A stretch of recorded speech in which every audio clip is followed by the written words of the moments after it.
Welcome, dear friends, to part 2 of part 12 of our course exploring the advent of divine justice. Without any further ado, we'll have our opening prayer. Thank you. O thou who art the Lord of lords, I testify that thou art the Lord of all creation and the educator of all beings, visible and invisible. I bear witness that thy power hath encompassed the entire universe, and that the hosts of the earth can never dismay thee, nor can the dominion of all peoples and nations deter thee from executing thy purpose. I confess that thou hast no purpose except the regeneration of the whole world and the establishment of the unity of its peoples and the salvation of all them that dwell therein. Hola. Beautiful, Miss Claudia. Thank you so much. Thank you. All right. Excellent. So, dear friends, let us get back into it. And first, we're going to go into, let me get my share screen. Let us reread paragraph 46, okay? So we recall what we were talking about, the theme of a chaste and holy life, okay? And then we'll get back to where our slide was, okay? So let's make it a little bigger. And for our first reader, let me find Miss Yuda Miller. You are our first reader. So let us go into it. Miss Yuda, you're muted right now.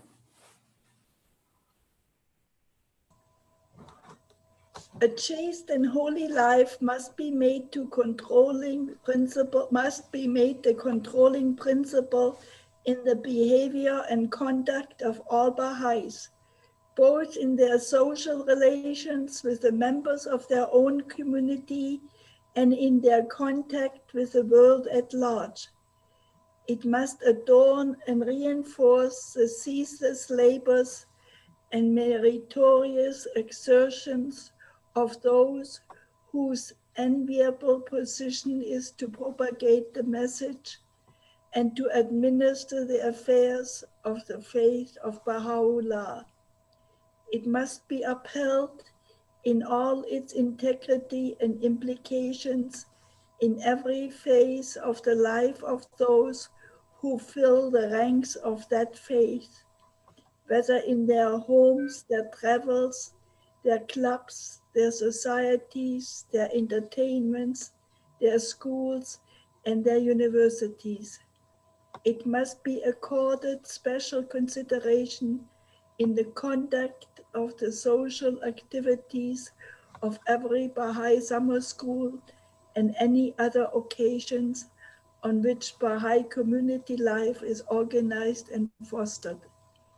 It must be closely and continually identified with the mission of the Baha'i youth, both as an element in the life of the Baha'i community and also as a factor in the future progress and orientation of the youth of their own country. Excellent. Thank you very much. Thank you. Very well read. Okay, and let us have one more reader, and that reader will be David. If you could so kindly read this one. Such a chaste and holy life, with its implications of modesty, purity, temperance, decency, and clean-mindedness, involves no less than the exercise of moderation in all that pertains to dress, language, amusements, and all artistic and literary avocations. Excellent, excellent. Thank you so much, both of you. Thank you. So this is the paragraph 46 that was read by Miss Yuda Miller. And this is the opening line from paragraph 47. Okay?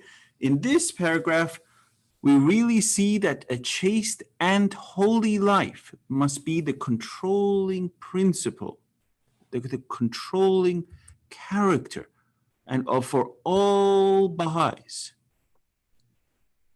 in all aspects of their life, a chaste and holy life. And it must be upheld in all its integrity and implications in every phase of our life. And then the beloved guardian goes into it pretty much anywhere and everywhere, right? He says in their homes, their travels, their clubs, their societies. I think he's pretty much saying everywhere. This is their controlling principle of our life, should be a chaste and holy life, right? So last week, we went into the exploration of chastity, and we're going to be really getting into what chastity is in all of its dimensions in part 13. Now, this week, we're going to get into what is a holy life, because it's chaste and holy life, right? So it's not just chastity, it is also a holy life. So we're going to be exploring this aspect today, okay? And then we'll also be getting into part 13 too. So without any further ado, let me jump to where we were. And this was your homework, if you recall. This was the last slide that we were on. And I said that this was your homework. Let your eye be chaste, your hand faithful, your tongue truthful, and your heart enlightened. 4 phrases, but this is the standard of what His Holiness Baha'u'llah expects of us, right? Your eyes chaste, your hand faithful, your tongue truthful, and your heart enlightened. So this is what we have to strive for. Okay, now let us go to a holy life. So, Miss Deanie Jansen, you're up. Let us hear from you. Holiness represents perfect purity and integrity of moral character. The beloved guardian defines a holy life in the Baha'i teachings as attachment to God, His precepts, and His will. Shoghi Effendi then continues by clarifying that we are not ascetics in any sense of the word. On the contrary, Baha'u'llah says, God has created all the good things in the world for us to enjoy and partake of, but we must not become attached to them and put them before the spiritual things. Excellent. Very well read, Miss Deanie. And so this is from His Holiness Abdul Baha. It says, the most vital duty in this day is to purify your characters, to correct your manners, and improve your conduct. The most vital duty, and vital comes from vitae, right? Life. So the most important thing for life in this day is purification of our characters. And then you can see why these top 3 spiritual requisites for success of all the teaching campaigns is purification of our inner life, right? From rectitude of conduct to chaste and holy life, and freedom from racial prejudices. So this is this aspect of purification of the character, correcting your manners, and improving our conduct. Most important thing. Because if we want success in all the teaching plans, success in all the temple projects, and success in all the financial schemes, this transformation of character is the first and most important duty. So here the beloved guardian saying, we are not ascetics, right? We're not one of these type that's, sit in a monastery or go on the top of Mount Everest and, and eat very little. That we're not that type. We enjoy the pleasures of this world. We enjoy life but we do not let the world come first in that sense. The material world does not come first. So what comes first? It says, but we must not become attached to them and put them before the spiritual things. So the spiritual things come first. That's what the beloved guardian says. The spiritual things come first, always. Okay, any thoughts? This was our first slide. Any thoughts? We're good? Yes, and Jen, may I add a comment here? Of course, Dr. Bait, don't hesitate. The ascetics throughout all religions, what they did, they basically went to remote places away from life and improved their spiritual standing. That's what they did. They prayed and they meditated and they abstained from all the joys of life and so on.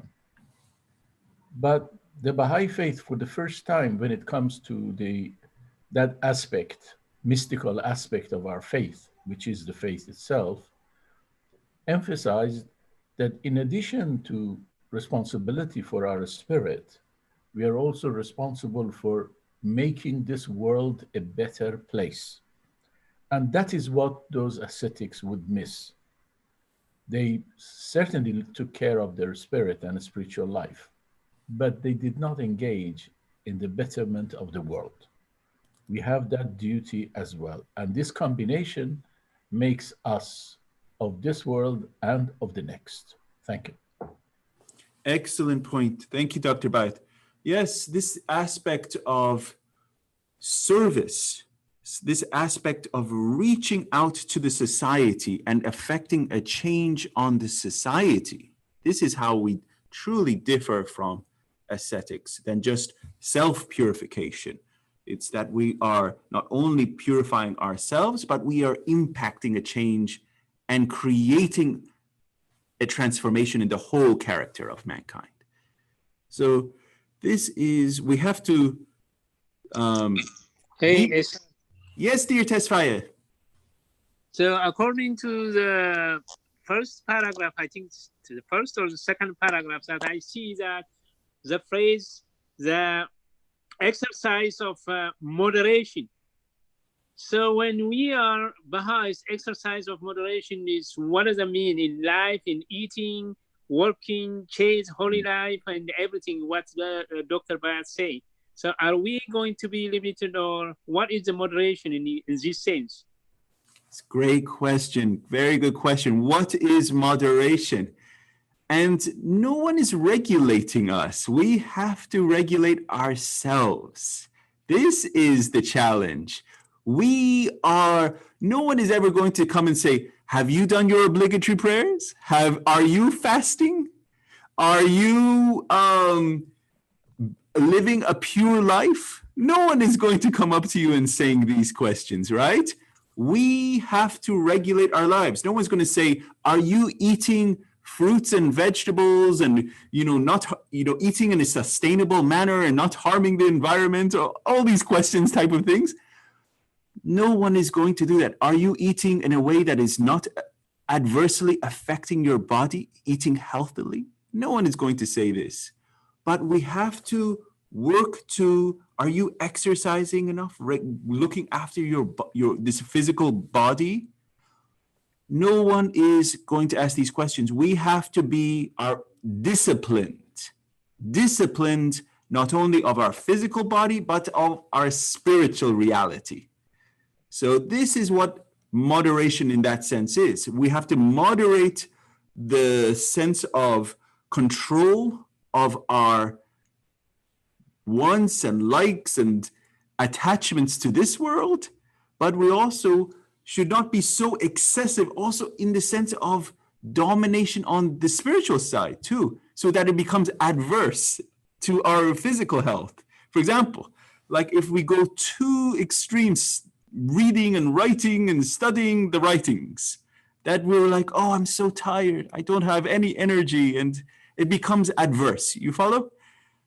It's about living a life balanced. Baha'u'llah has given us all so that we live joyously, happily, and ever create a joyous love relationship with the Lord. Our physical reality, our mind, and our soul should just go from one stage of joy and love to the next. That's really all I have to share. I'm sure others have thoughts on this, but moderation is there as self-discipline. Thank you. Excellent, dear Tesfaye. Excellent. Okay, and also we're going to be exploring this theme more later. Okay. Let me go to next slide. So these are some quotes. I mean, it's not just the holy figures that are, revealing great extracts.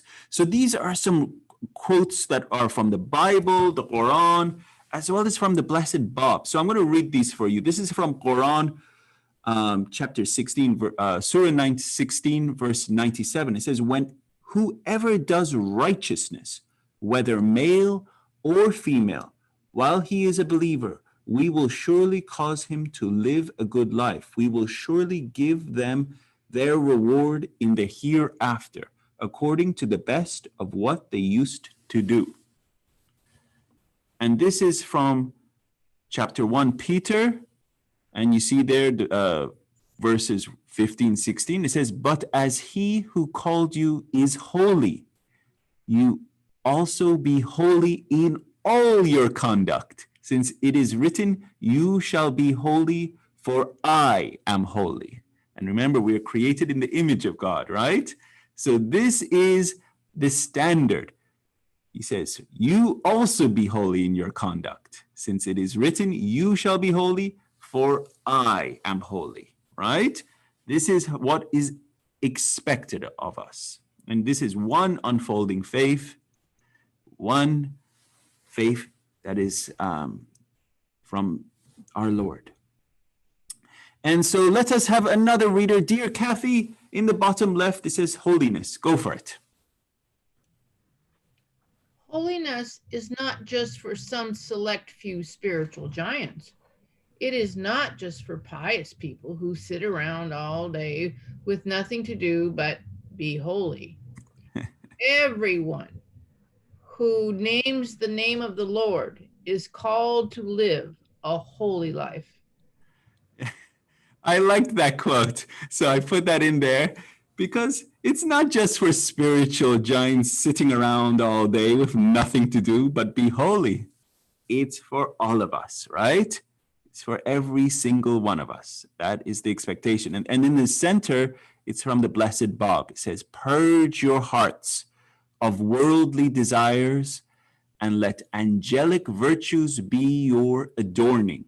The time is come when not but the purest motive, supported by deeds of stainless purity, can ascend to the throne of the Most High and be acceptable unto him. This is so beautiful. So only deeds of stainless purity will be acceptable unto him. So are your deeds, do they have the purest motive? Are your deeds? This is something that you have to, work on, as they say. We've talked about this before. Bring yourself to account each day, right? So every day we become a better Miss Yuda Miller, a better Dr. Bida, a better Dini, and a better Kathy. So every day we become better, So these deeds become less stained. They become stainless deeds, right? So let us have, there's two more. Oh, my finger, sorry. There we go. So let's go to Roya John in the top right. This is from the book of Timothy. For God saved us and called us to live a holy life.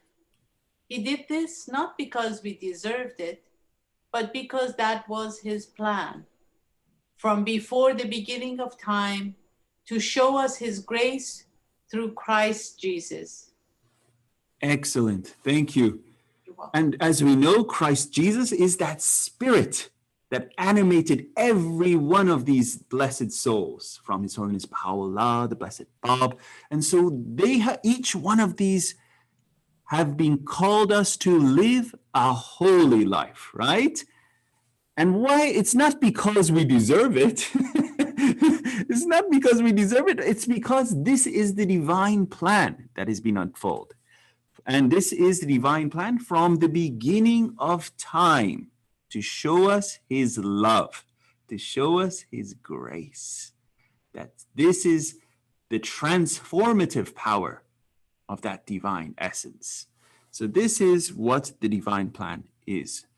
And then in Thessalonians, it says, for God did not call us to be impure, but to live a holy life. And so now we're going to find out more about this holy life. So let us go to our next slide. Okay, here we go. And our reader is going to be Miss Darla Brown. You're up, Miss Darla.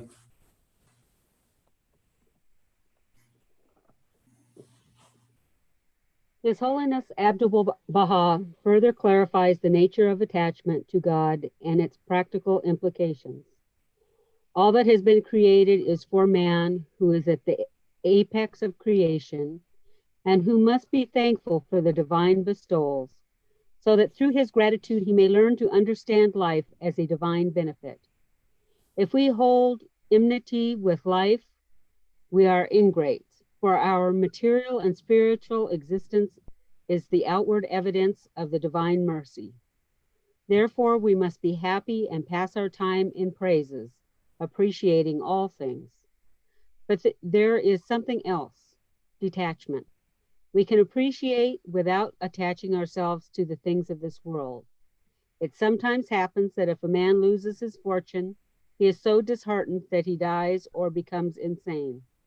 While enjoying the things of this world, we must remember that one day we shall have to do without them. Attach not thyself to anything unless thou seest the reality of God, unless in it thou seest the reality of God. This is the first step into the court of eternity.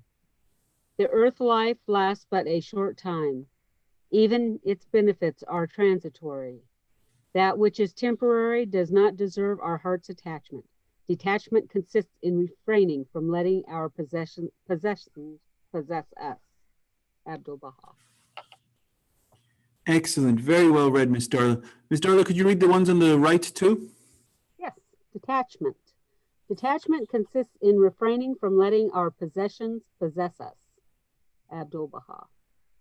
Detachment does not consist in setting fire to one's house, or becoming bankrupt, or throwing one's fortune out the window, or even giving away all of one's possessions.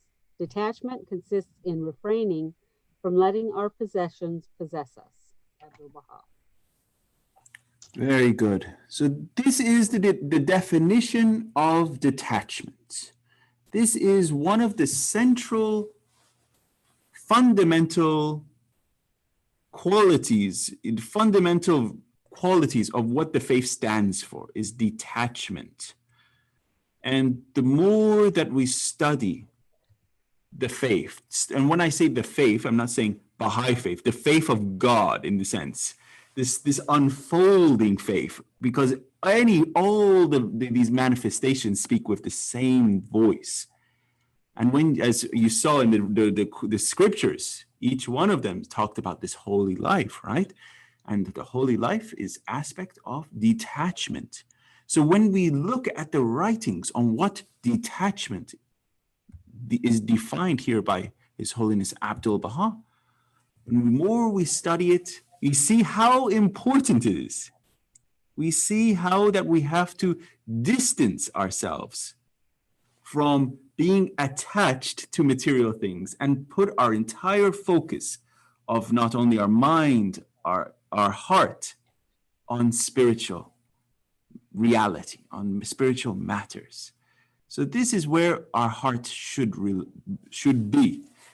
And often we drift, we're literally kind of like cars, often weaving. Sometimes we're, focusing on spiritual, then we go back to material and going back and forth. We don't drive straight. And we are told, stay and drive straight, stay focused. And this is the eternal challenge, to keep our minds and hearts on the spiritual reality. This is what detachment is. Listen, John, may I add a comment here? Of course, Dr. Bhatt. Sure. The most fundamental step in mystical life all throughout the ages has been this subject of detachment. And they all got it wrong, because basically they all understood, all mystics throughout the ages, that detachment means not having anything. And it is Baha'u'llah in the 7 Valleys that corrects that says detachment is not lack of possessions, but is lack of attachment to possessions.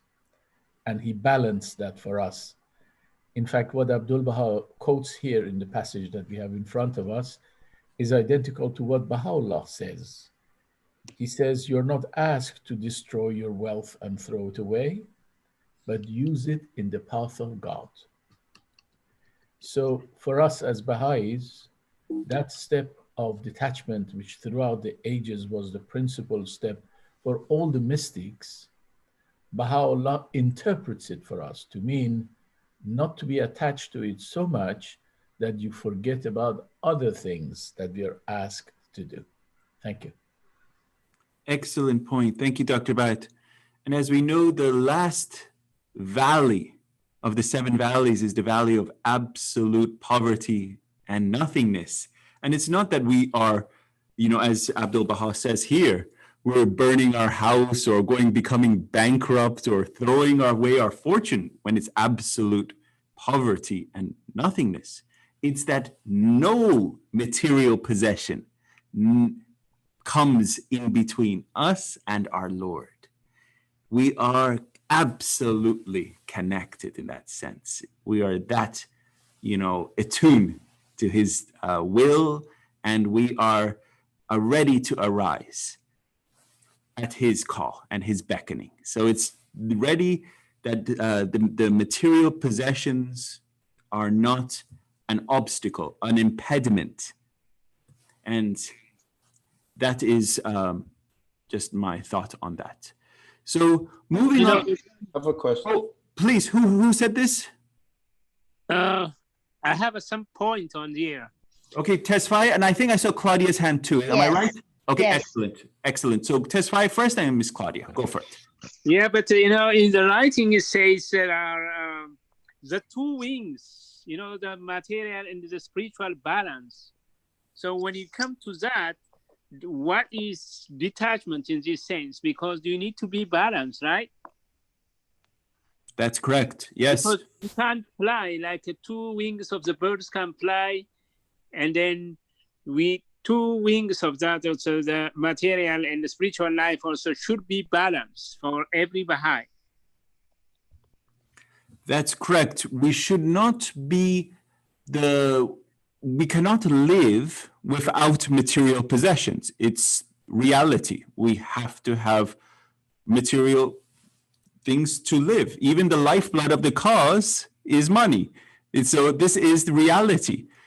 But the money or the material possessions should not come first. What comes first is the spiritual reality. This is what the spiritual. This is why I was. Someone asked a wonderful question to Mr. Frutan, and it was like, why are the Friends spending so much money to make these beautiful gardens that's in Haifa, and spending so much money? Shouldn't we go and spend that money elsewhere and other things? And he said that these beautiful gardens is like the ornamentation around a great spiritual epicenter. So it's not about the money being spent on the beautiful gardens. It's about the glorification of the spiritual epicenter, and our hearts should be there. So to focus on the gardens is wrong in that sense. It is just the material is in a way of showing its love to the spiritual.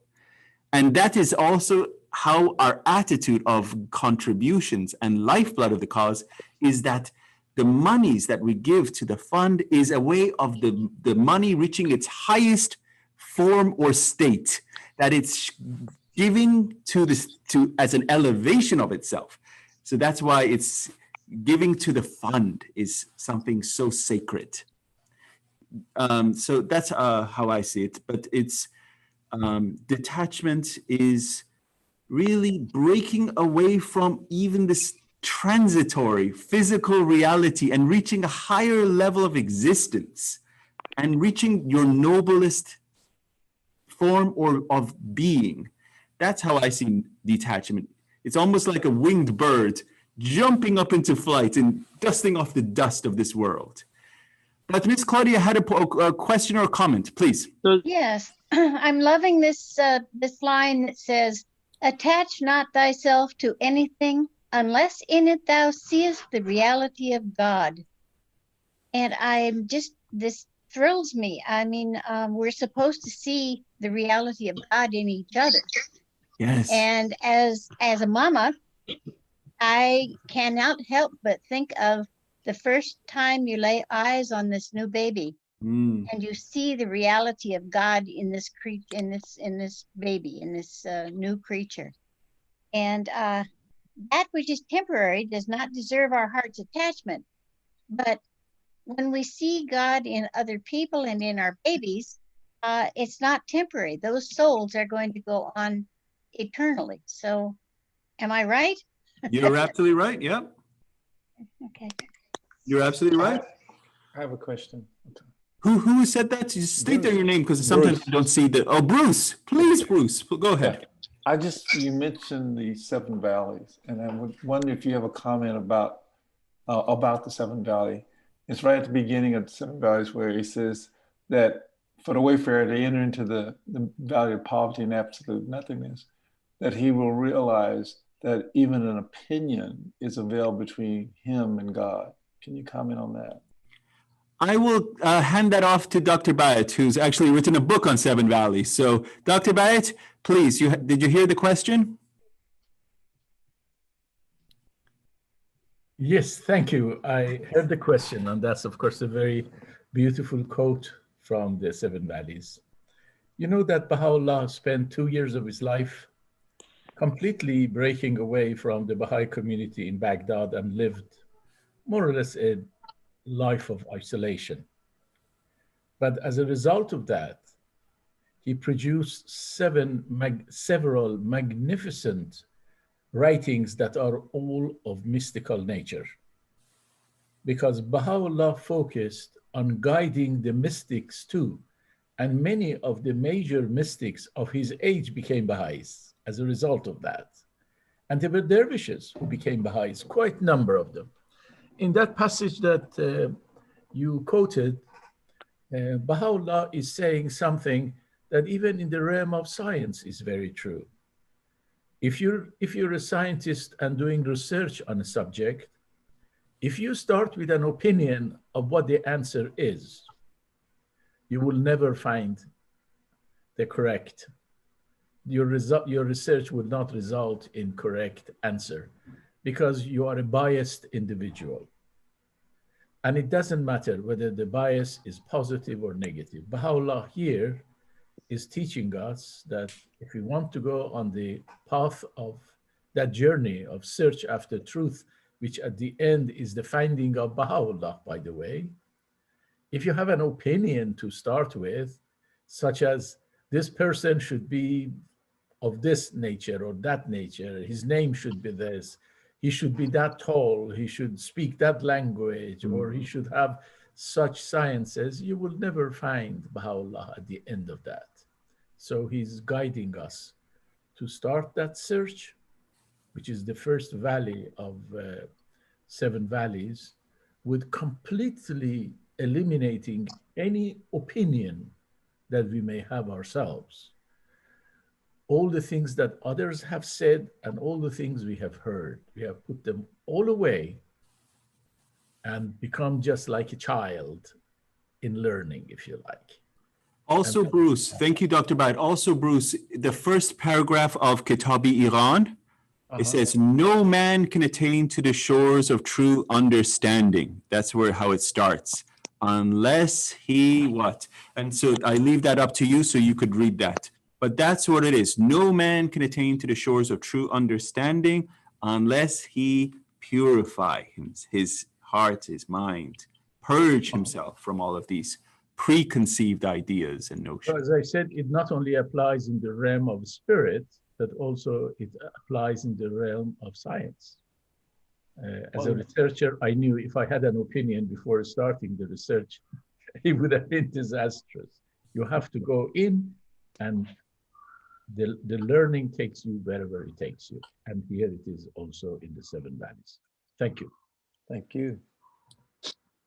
Great questions. Did I see a hand, or everyone's good? Okay. Beautiful job, you guys. Great questions. Okay. So we do. Tesfa, you have something? So we do detachment in moderation, right? Detachment in moderation. I don't think, as long as you're not an ascetic, because that would be extreme detachment. Okay. but good question. Yes. Good question. Okay. Oh, Kevanjan, you have a hand, please, Befar. Thank you, Essential. I'm sorry, I can't turn on my video, but I would like to share something that I just read the other day from Abdul Baha, and I think it's important for us to read it on our own, but I would like to share this with you because it was an eye-opener to me. He talks about Adam and Eve, that's section number 30. Mm-hmm. And then he talks about the tree of good and evil, and I just touch on that very quickly. He says that is meant the material world. For the heavenly realm of the spirit is pure goodness and absolute radiance. I think having our own thoughts, he says basically in this world, when we have our own thoughts, there's good and evil, and the serpent. And he says, and also the serpent is attachment to the world. He says the meaning of that. And towards the end, he basically, this is what he says, which is really interesting. Basically, he says the tree of material world and the serpent is attachment to it. This attachment, he says, which is sin, has been transmitted to the descendants of Adam. Right. So he would never, he says, that attachment to this world has to be balanced. Actually, in this quotation from Abdul Baha, he says attachment to this world is a sin. So let's not make him, he talks about basically science and religion are in harmony, but it doesn't say you have to attach yourself. Actually, it says you have to detach yourself from this world.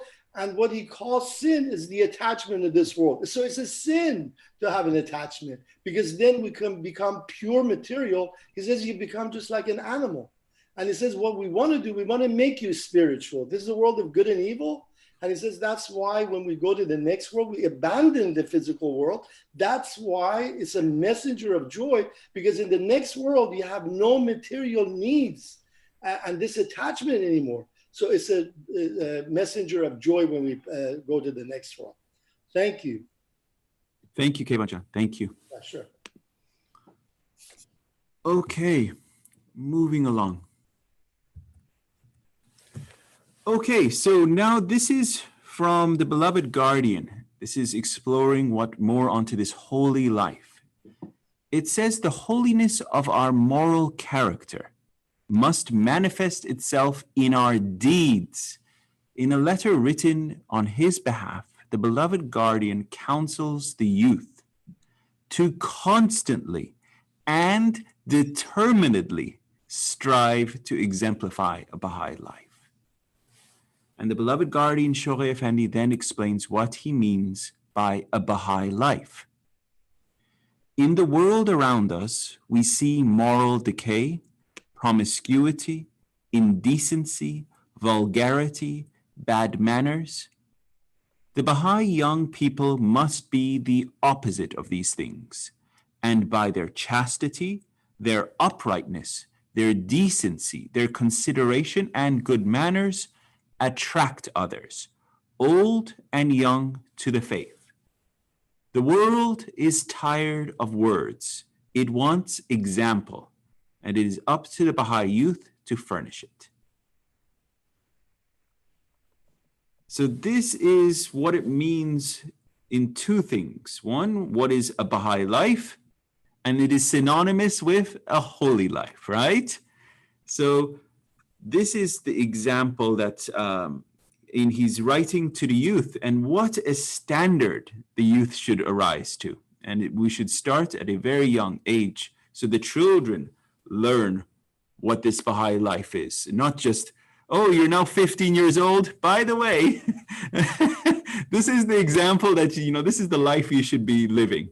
So we should start very young, and so that they will live constantly and determinedly and strive to live this and exemplify this Baha'i life. Because we see this moral decay, this promiscuity, indecency, vulgarity, and bad manners all around the world. It's literally like a cloud of dust in the atmosphere. It's everywhere. And so by our lives, having this chastity, this uprightness, this decency, consideration, and good manners, we should set ourselves apart and become a magnetic attraction to... Hey, can we say, Ihsan, that is a Baha'i life is a holy life, but a holy life is not a Baha'i life? A Baha'i life is a holy life. But a holy life is not a Baha'i life? But a Baha'i life is a holy life, but a holy life is not a Baha'i life. Yeah, because for all other religions also need to be, because they are not Baha'i, they going to live holy life too. Is that possible? Or I don't know. If I am wrong, you correct me. It's a hard question, Tesfaye. I'm sorry. No, it's it's not an A equals B, B equals A kind of. It's not. It comes to my mind. I'm sorry. I know. But the point of it is that this is what is a Baha'i life. I am not in the one to judge what is a holy life. I'm just straight up quoting directly from the writings. These are not my words. That's why I pull the quotes to show you this is how the beloved guardian, this is what Abdul Baha is saying is a Baha'i life.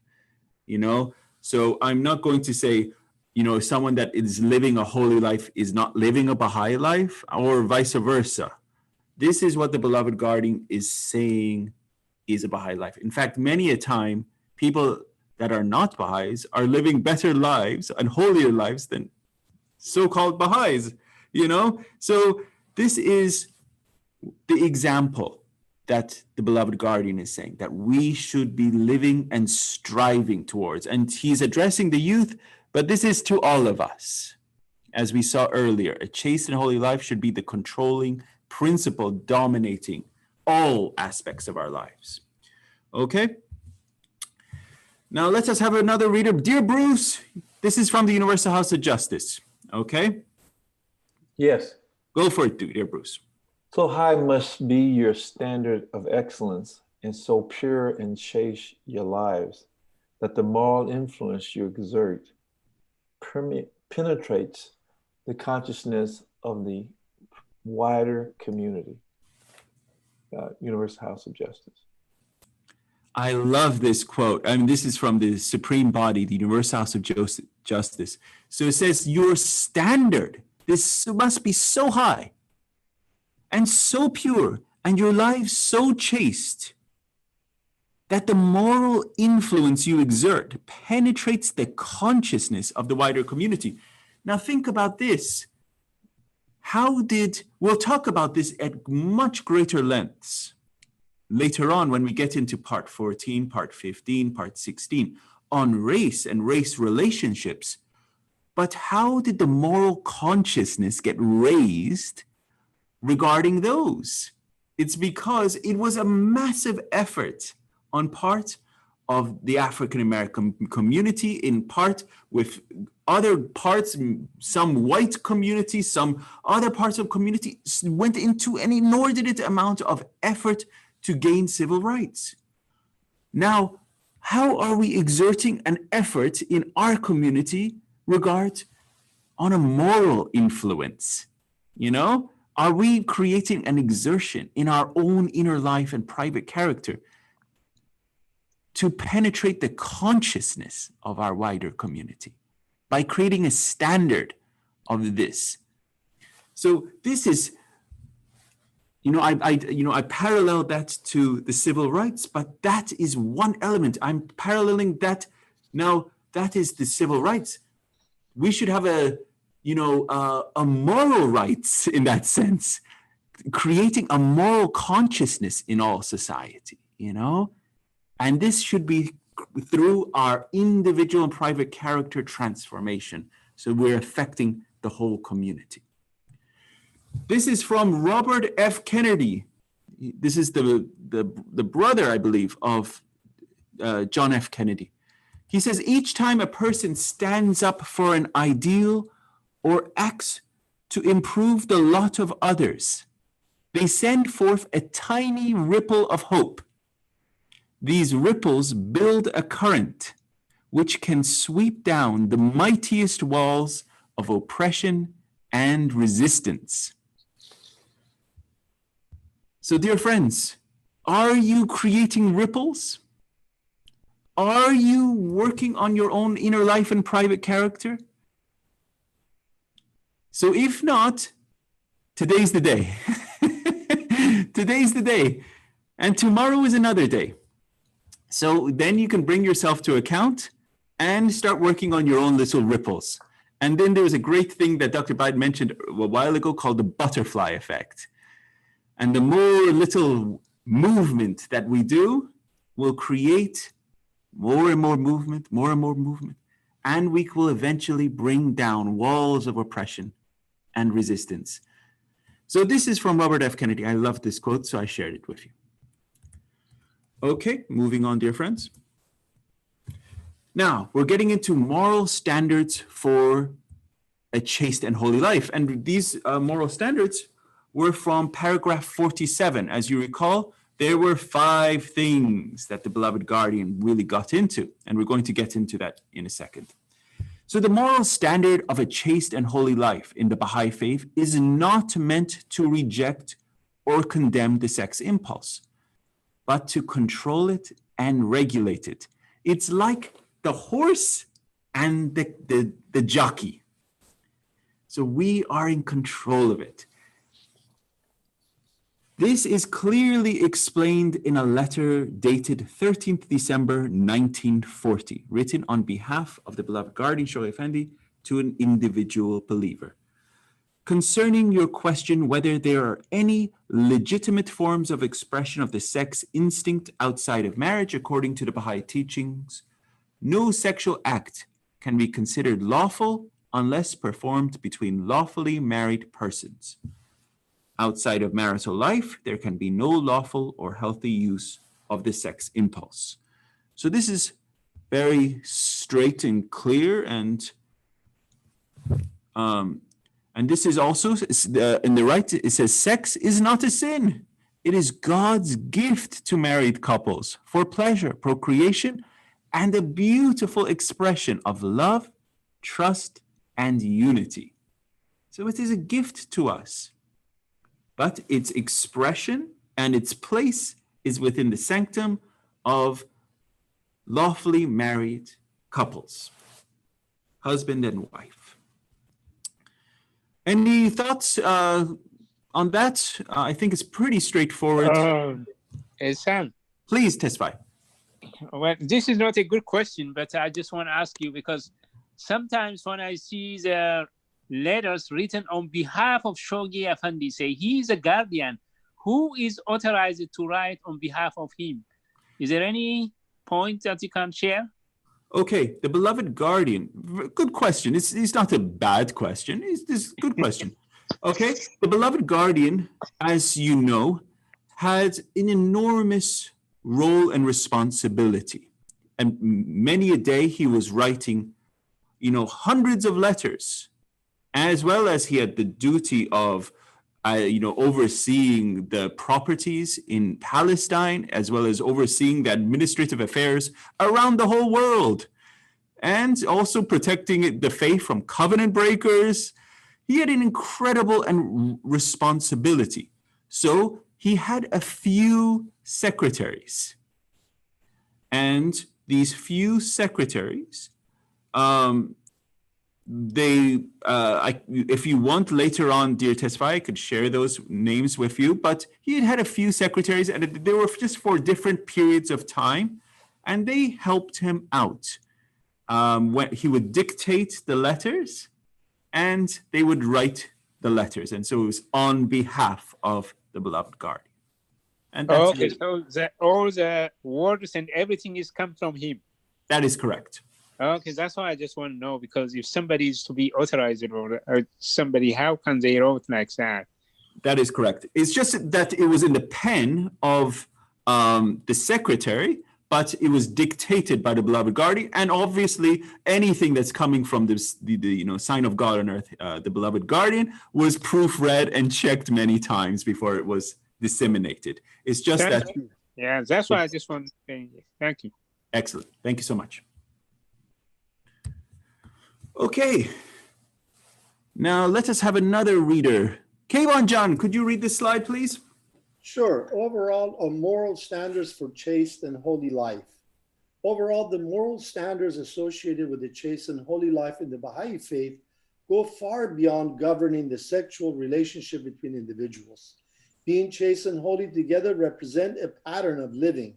In paragraph 46, the beloved guardian emphasizes that moral standards should be the controlling principles in the life of every individual Baha'i, both within and without the Baha'i community. They should be upheld in the behavior of the teachers of the faith and its administrators, by the rank of believers in every aspect of their lives, in the social activities of Baha'i summer schools, and on any other occasion that forms a part of Baha'i community life, as part of the mission of Baha'i youth, both in their Baha'i life and during their future progress and development. Excellent, Kayvon John. Very well read. Thank you. So this is the moral standards associated with a chaste and holy life in the Baha'i faith go far beyond just governing the sexual relationships. We have talked about it. It is the controlling principle. This chaste and holy life is the controlling principle that dictates all of our life as a Baha'i, all of our life. It is in our behavior, as we should all consider ourselves teachers of the cause. We should be promulgators of his word. So this should be our dominating passion. And we're going to get into this teaching the cause in so many parts. And I'm so excited to share this with you. And it's going to be coming up in parts 17, 18, 19, 20, 21, 22.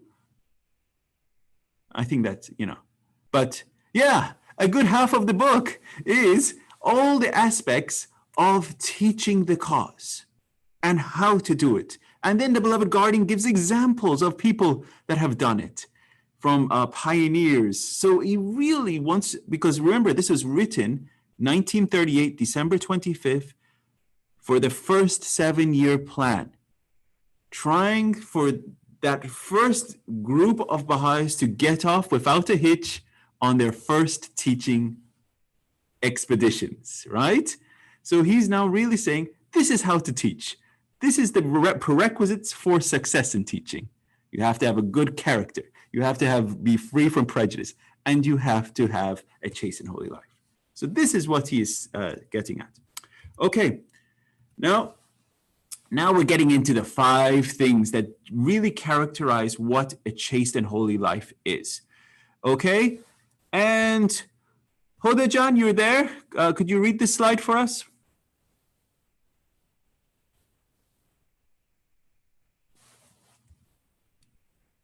Let me see.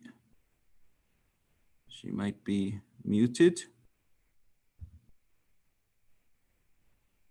Maybe. Okay, let's go to Simin John. Simin John, you go for it. Sure. The beloved guardian opens paragraph 47 with the virtues that constitute a chaste and holy life, summarizing them as modesty, purity, temperance, decency, clean-mindedness. So these are 5 things that characterize what a chaste and holy life are. And remember, there were 7 things that constituted rectitude of conduct. I'm not going to quiz anyone right now on that. You say, thank you, Ehsan, you know. But there were 7 things, and one of them was truthfulness. Another one was honesty, right? Another one was justice. So there were 7 of them that characterized rectitude of conduct. And here, now we're getting into chaste and holy life. There are 5 that constitute what chaste and holy life is, from modesty, purity, temperance, decency, and clean-mindedness. So we're going to explore each one of them. What does it mean? So first, we're getting into modesty. So Don, could you read this slide for us? Yes. The word modesty conveys different meanings according to the context in which it is used. As a virtue, this is a quality of not being proud or boastful about one's abilities. Abdu'l-Baha states, "Act ye in such wise, showing forth pure and goodly deeds, and modesty and humility, that ye will cause others to be awakened." The defined and accepted standards of modesty may vary from one culture to another. Such standards determine how the appearance, behavior, and clothing of an individual is interpreted by others as modest or otherwise. Excellent, Don. Could you read it on the right also, so everyone just... I can't read the stuff that's in blue. Okay, I'll read the stuff in blue, and if you could read the stuff down. This is, I put that in blue for you, Don, our dear dictionary scholar here. So this is, it says modesty. It says, first definition, freedom from vanity, boastfulness, ostentation, or showy extravagance. And number 2, it says modesty is definition is regard for decency of behavior, speech, and dress. And the third one is unassuming, unpretentious, unobtrusive, moderate, simple. Modesty is for both genders. Modesty encompasses your walk, your talk, and your dress, your thinking, and your actions. We must practice modesty not only in our looks, but also in our whole deportment, and particularly in our dress, our walk, our conversation, and all similar actions. Beautiful. Thank you very much, Don. When I think of modesty, I think of the greatest holy leaf. I think of the beloved guardian, His Holiness Abdu'l-Baha, the Mirza Mehdi, the example of their lives, of how they lived modesty, freedom from vanity, boastfulness. How did the beloved guardian live? He had nothing, no possessions of himself. I mean, the example of his Abdu'l-Baha, regard for decency of behavior, speech, dress, unassuming, unpretentious, lacking boastfulness, simple. But not simple as just, being a simpleton, but simple as in a lifestyle. And this is what modesty is in the definition. And so we look to these central figures as how did they live their lives to understand more this definition. And so But let us go to the purity. What does purity mean? So this is the second one of the 5. The word purity is also used in different contexts with different meanings. In principle, purity is freedom from contamination, but as a virtue, it implies freedom from sexual immorality and the avoidance of harmful substances. And so the definition on the right, which I included for all of our friends, it says purity, the state of being pure, free from contamination, innocence, either childish innocence or to be a virgin. So this is straight from the dictionary, but in this sense, it is being pure, this being the state of pure, being state of free from contamination, as well as having that degree of sexual purity, having that level of chastity. And so when they would be critical and to oratal ein, tahare, and being critical, trying to say bad things about the women, the Babis. His Holiness Baha'u'llah gave her that title, tahare. She is the pure one. She is free from contamination. She is morally, and she is not only morally pure, because they would say that the Babis are najas. They're impure. They're not.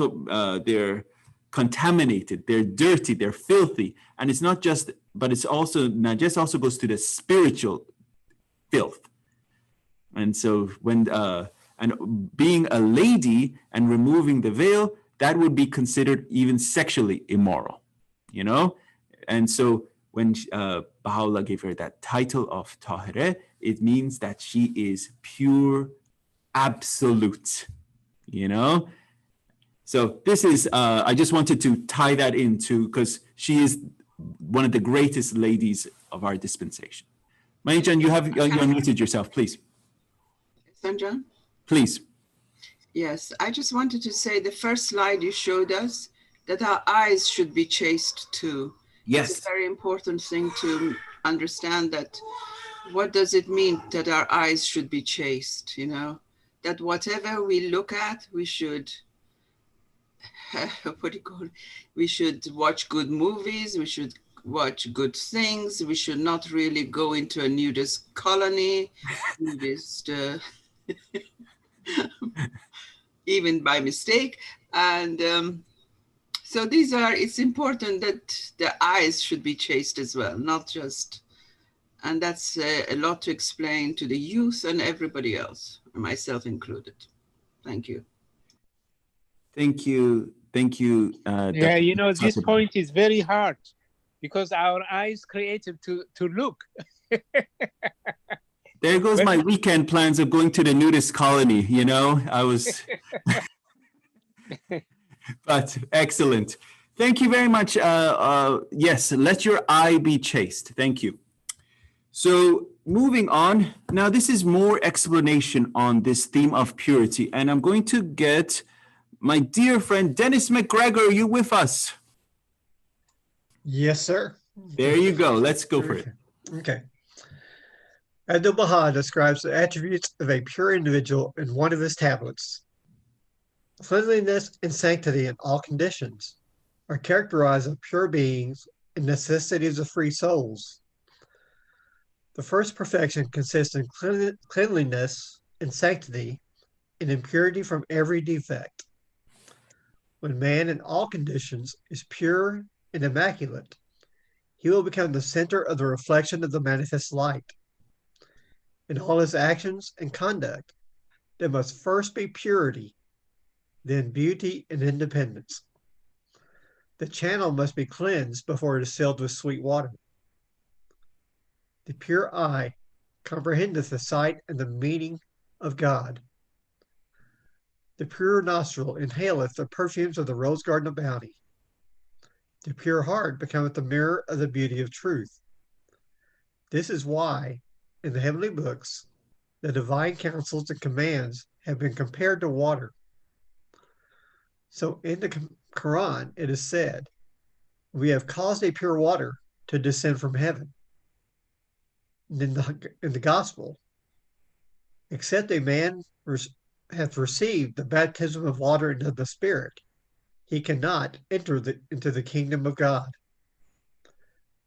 Then it is evident that the divine teachings are the heavenly grace and the showers of the mercy of God, which purify the hearts of man. The meaning is, in all conditions, cleanliness and sanctity, purity and delicacy exalt humanity, and make the contingent beings progress. Even when applied to physical things, delicacy causes the attainment of spirituality, as it is established in the Holy Scriptures. Excellent. Thank you, Dennis. Thank you. So in this paragraph from His Holiness Abdul Baha here in Baha'i World Faith, we see the importance of purity. We see that we actually see even what the role of our eyes are. The eyes should be comprehending the sight and the meeting of God. What is our purpose of our nose? Our nose should be pure in the sense that it should be inhaling the perfumes of the rose garden of bounty. Imagine that. And our hearts should become pure because they become the mirror of the beauty of truth. And we see in the hidden words, right? The first hidden word in Arabic, it says, O son of spirit, my first counsel is this, what? Possess a pure, kindly, and radiant heart. The first word was pure, right? So this is the standard that he's calling us on. Pure, kindly, and radiant heart. So this is what we should be working towards. There's another hidden word. It says, thy heart is my home, cleanse it for my manifestation. So it says, thy heart is my home. In all. So we have to cleanse our heart, our inner life and private character. Created, says, thy spirit is my place of revelation, cleanse it for my manifestation. So we have to work on purifying our inner life and private character. Okay, so this is the aspect of purity. So this is the second one that we're covering of these 5. Now we're getting into this. Please testify. Do you think that is to be possible purity on this earthly life, to be in all conditions, to be in immaculate, that they say? Yeah? Dear Tesfaye, this is a very common question. It's very tough. It's only Abdul Baha. Of course it's only Abdul Baha. That's the only thing. Yeah? Of course it's only Abdul Baha. He's the one that has set the example, right? It's a very hard one. I don't know. But this is the standard, dear Tesfaye. This is the standard.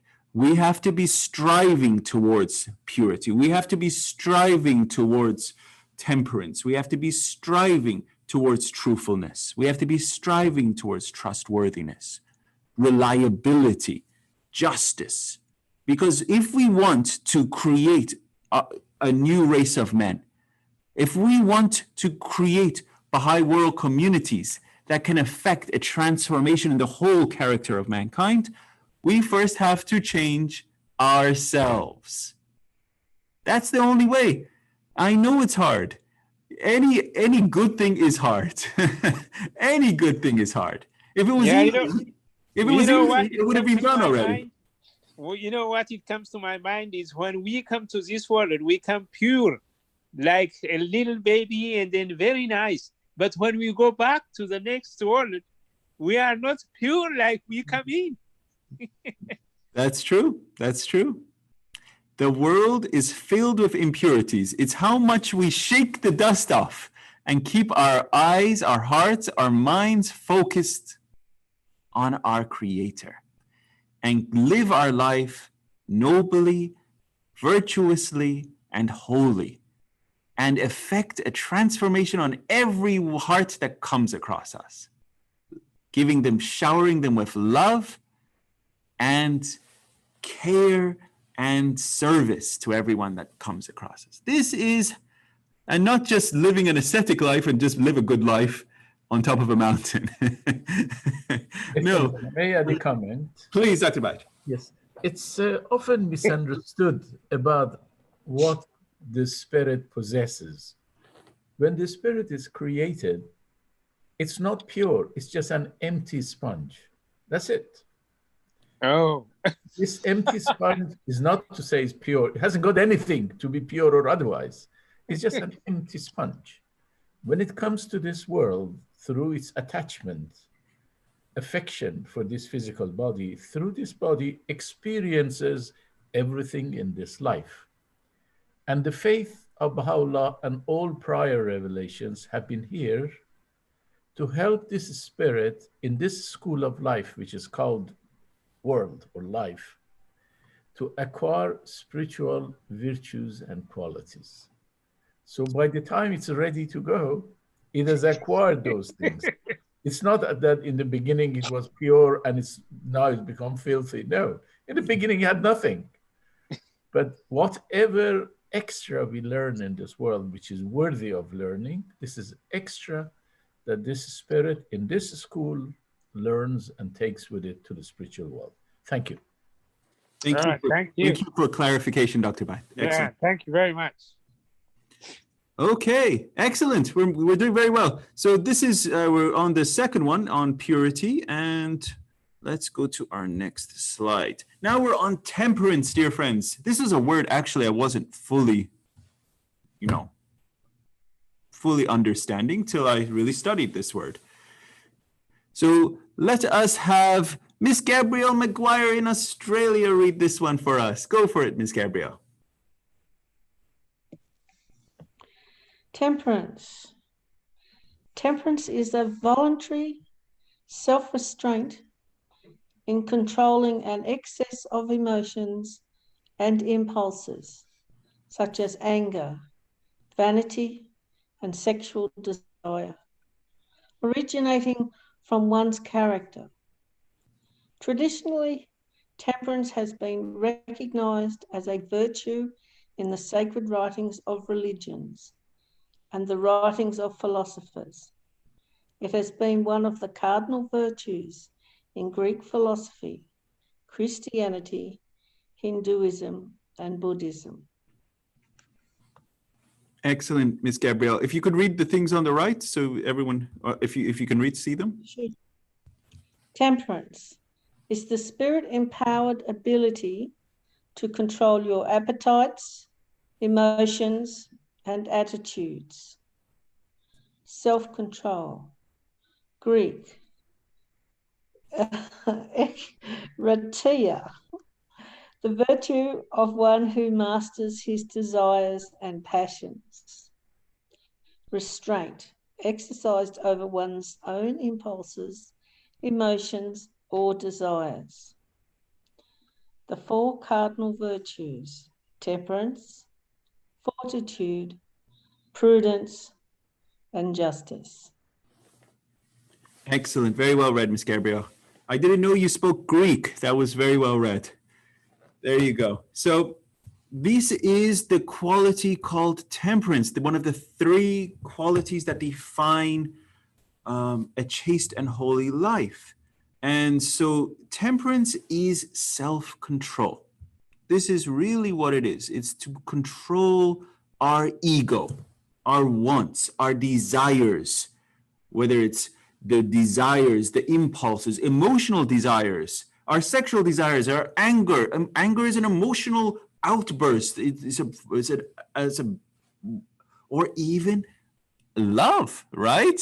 You can imagine having too much love for material things, right? So that's an emotional outburst of love and wants and desires. So this temperance is self-control of all of these emotional excess of emotions and impulses. That's what temperance is. It is. Any thoughts on that? Can I ask a question? Who is this? Who is saying Gabrielle. that? Gabrielle. Yes, of course, Gabrielle. Go for it. On the issue of anger, I mean, I hear programs about anger management, which are for people to look at their anger. So is anger something we should manage, not have, moderate, or what is it? Okay. Anger, anything and every one of our emotions, this is my own thoughts, and anyone that wants to share, please come in, and you all are filled with life experiences.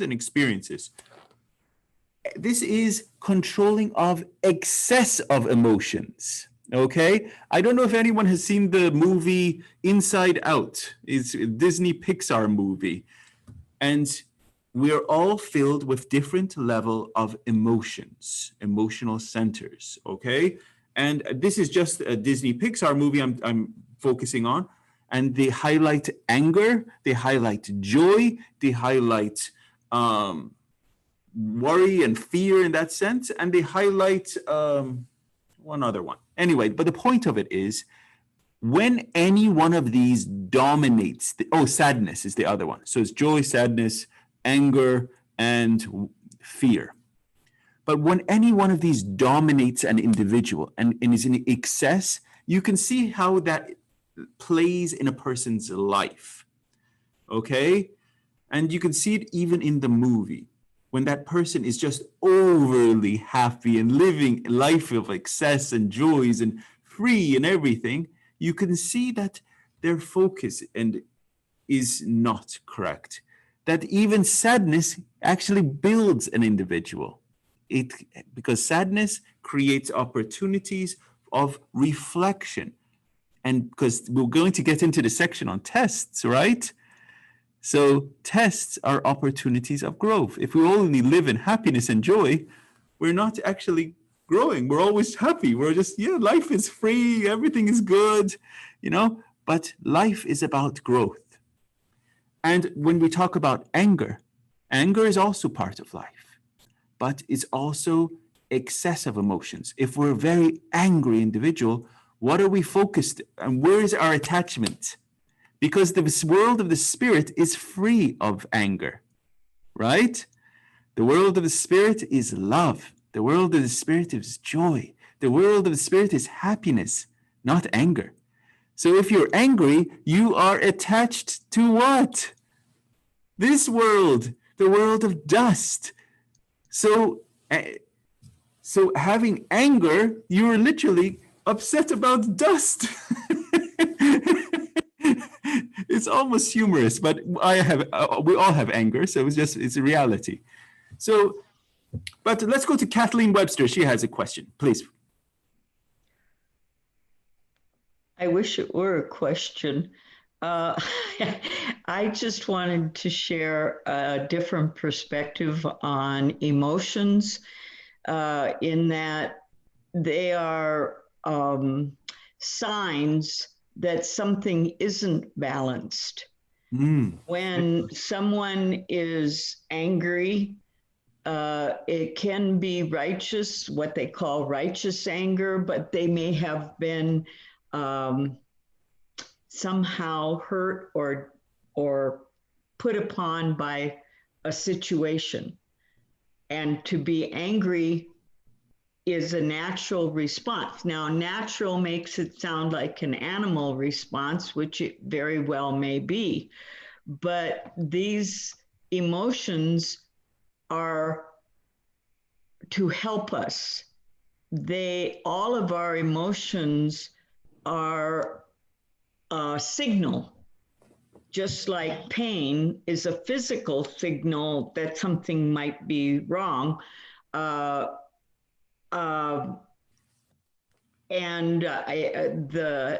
Joy, I don't know, we don't think that you could get overjoyed, but if it's so far detached from the reality of things, then it would not be, what would you call it, healthy? Yes. And I think that sometimes I may have trained myself to be too happy because I feel like Abdu'l-Baha asked me to be happy. And so if there's any way at all I can be happy, I'm going to try to be happy about that, whatever comes in life. So I think I talk around something and I probably say nothing.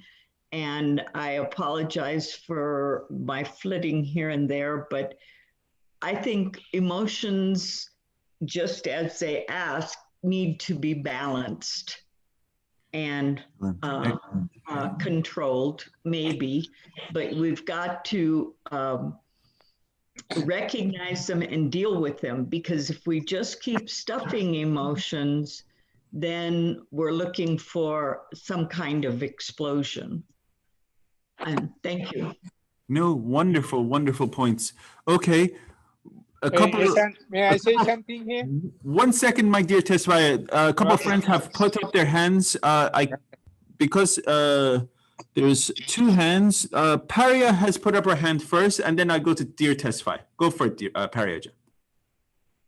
Thank you, Sanjan. I wanted to just honor the comment that Miss Webster was making about, the importance of balancing temperament and what we've been given. And I thought maybe a quote by Abdu'l-Baha might honor her perspective if I could share it. And it's from Some Answered Questions, speaking to that in essence, there is no such thing as evil in the world, but that every temper that humanity and human beings have been given have had a purpose. And when used for their purpose, they are not blameworthy, but that when they are used appropriately, they raise the advancement of humanity. So I'll just read that for Miss Webster.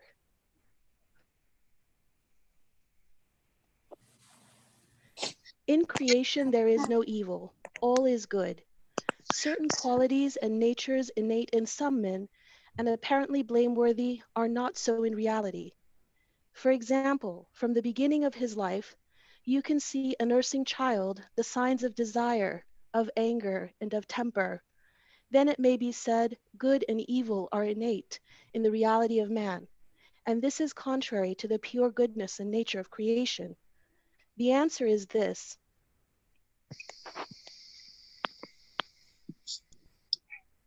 Sorry, I got muted. The answer is this. The answer to this is that desire, which is to ask for something more, is a praiseworthy quality that is used suitably. So if a man has the desire to acquire science and knowledge, or to become compassionate and generous and just, this is most praiseworthy. If he exercises his anger and wrath against the bloodthirsty tyrants who are like ferocious beasts, it is very praiseworthy. But if he does not use these qualities in a right way, they are blameworthy. It is the same with all the natural qualities of man, which constitute the capital of life. If they be used and displayed in the unlawful way, they become blameworthy.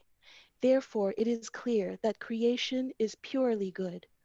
Some Answered Questions, Abdu'l-Baha. Thank you very much, Paria. Excellent quote, excellent share. Thank you so much. Thank you.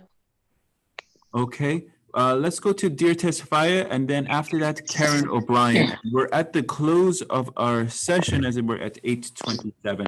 So, Tesfaye, you have a question or thought? Please. Okay, so I'm not questioning, but I'm just trying to comment, because how, first of all, comes sadness, angers, and fear, everything come to us, because we are here, not a pure person. We are not perfect in this world, because this world is not perfect. We have all kind of stuff. And Abdu'l-Baha say that, as somebody mentioned, you need to be happy every time. And then we have to be not to complain, because this world is not perfect until we go to the next world. To me, the anger and the sadness, fear, everything is because of the maturity. We are lack of maturity. That's why we get anger, and then temperance and all these things come. because this is my own point of view. Thank you. Thank you, dear Tesfa. Yeah, let's go to Miss dear Karen O'Brien, please. Okay, I just had one thought that occurred to me from the first sentence, where temperance is voluntary self-restraint and controlling an excess of emotions, jumping to originating from one's character. And based on something that Miss Webster said, and also the beautiful quote from Abdu'l-Baha, I thought to myself, we have these emotions, and if we were devoid of emotions, we would not be reacting to all that we take in around us, which is what the senses are for. We would essentially flatline. Right. So we have these emotions that give us life, that give us joy, that helps us respond. But if we have the excess of emotions, they will take our attention away from our purpose in life, to know and to love God. And it will warp our spiritual character if they are allowed to run rampant. And so we must have that self-control over them so that we stay focused, so that we do not become skewed and off our spiritual track. Beautiful comment, Miss Karen. It made me think of when you talk about the senses, the five senses, taste, smell, touch, hearing, these emotions I see as the senses of the heart, So the joy is a sense of the heart. Anger is a sense of the heart. There's something not right going on, that the heart is in imbalance, that is in anger. So the per se negative emotions, I see that is something not right, is an imbalance. The positive emotions that are uplifting us, bringing us to the worlds, I see as those are positive emotions. But not that one is superior to the other. I'm not saying that point. It is that every one of them is important, because that holistic approach, that it defines us and creates us. Because as we march through this world, and we're going to see how important tests are, and tests literally are there to build our spiritual capacity. And so how we react to these tests, if we lash out in anger, if we lash out in sadness and grief, or do we change that as an opportunity for joy? Remember, how did our perfect exemplar react to tests? We have to look to this. And so this is something that we have to explore also. But the hour is late. It is 8:30. So we're going to close our session with you, dear friends. I hope you enjoyed. We didn't finish even part 12 tonight, unfortunately, with so many great questions and good learnings. So hope you enjoyed it for this evening. And for sure, dear friends, we'll finish part 12 next time. And then we'll march into part 13. And we'll save part 13 for all of next session. And hopefully we'll finish part 13 next session. And then we'll have a special treat with Dr. Satterbayat forthcoming. Any questions, dear friends? Excellent. And so with that, dear friends, we'll have our closing prayer. I really appreciate every one of you being here tonight. And thank you so much. All right, I'll do a closing prayer for you. Thank you, dear Tesfaye. Thank you so much. All right. Oh God, this is a broken winged bird, and his flight is very slow. Assist him so that he may fly towards the apex of prosperity and salvation. Wing his way with the utmost joy and happiness throughout the limitable space. Raise his melody in thy supreme name in all the regions. Exhilarate the ears with his call, and brighten the eyes by beholding the signs of guidance. O Lord, I am single, alone, and lowly. For me, there is no support save thee, no helper except thee, and no sustainer beside thee. Confirm me in thy service. Assist me with the cohorts of thy angels. Make me victorious in the promotion of thy word, and suffer me to speak out thy wisdom amongst thy creatures. Verily, thou art the helper of the weak and the defender of the little ones. And verily, thou art the powerful, the mighty, the unconstrained. Abdul Baha.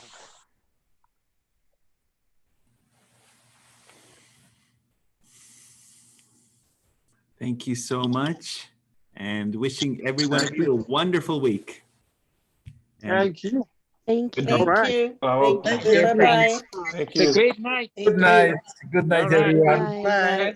Thank you. Bye-bye.